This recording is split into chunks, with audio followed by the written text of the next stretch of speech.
Umeshawahi kujiuliza kwa nini watu wanatoka China wanaenda Tanzania?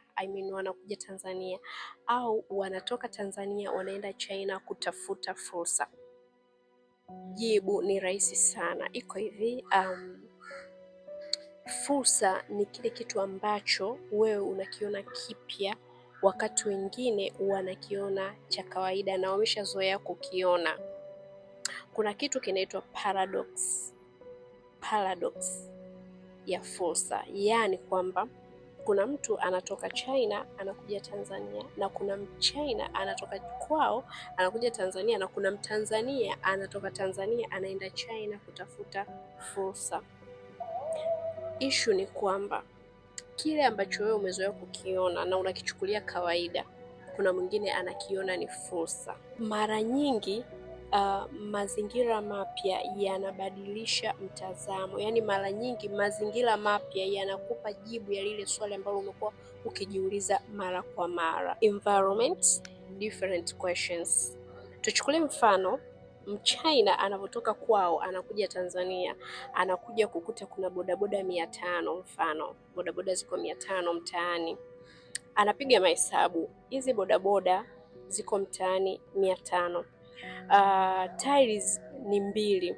Kwa hiyo kama bodaboda moja inaweza kuafford tairi 2, je, mara ngapi bodaboda wanakuwa wakibadilisha tairi? Kwa hiyo manake bodaboda 500 zinahitaji tairi 1000.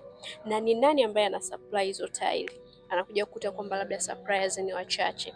Kwa hiyo yeye anachukulia kwamba hili kwake ni fursa. Kwa hiyo anaanza kutafuta namna ya kuweza kutengeneza au kusupply tile ili aweze kuafford mahitaji ya wale bodaboda. So kwa sisi wa Tanzania tunaona kama ni kitu cha kawaida. Bodaboda ni usafiri ambao tumeuzoea, and hatujui bodaboda wanapata wapi tairi, wanapata wapi watu wa kuwahudumia service spare. Lakini Mchina ameshaona hapo pana fursa, so atatoka huko kwao, atakuja kufanya calculations zake hapa na kuangalia possibility ya kuweza kusupply zile tairi ili aweze kuwahudumia wale bodaboda. Kwa hiyo unakuja kukuta kitu ni kile kile, lakini tunakuwa na mtazamo tofauti. Hapo ndo unakuja kujua kwamba unaweza kuwa unakiona kitu fulani katika macho ya kawaida, lakini kwa mtu mwingine au mgeni akija anaona ile kwake ni fursa kubwa sana. Kuna kitu kingine ambacho tunakiita family blindness, yaani kwamba unakuta familia nyingi zinapitia changamoto ambazo sisi tunazichukulia kitu cha kawaida. Kwa mfano delivery kuchelewa, sisi tunaona ni kitu cha kawaida. Umeme kukatika mara kwa mara, tunaona ni kitu cha kawaida. Wakulima kukosa wanunuzi au buyers, tunaona ni kitu cha kawaida, wakati ni tatizo na ni fursa pia. Lakini pia maduka au wafanyabiashara kukosa inventory system, tunaona ni kitu cha kawaida sana. Lakini mgeni akija hapa anajiuliza, ina maana hivi vitu ni kawaida kabisa na vinafanyika na watu wamekaa wameridhika kabisa. Kwa hiyo yeye anachukulia ile ni fursa, anaanza kufanya research na anaanza kuona namna gani anaweza kufanya uwekezaji kwenye hiyo sehemu. Lakini sisi ambao ni wenyeji tunaona ni kitu cha kawaida, tunaona ni changamoto tu za kawaida ambazo mtu unaweza kuzitatua kwa namna yoyote ile.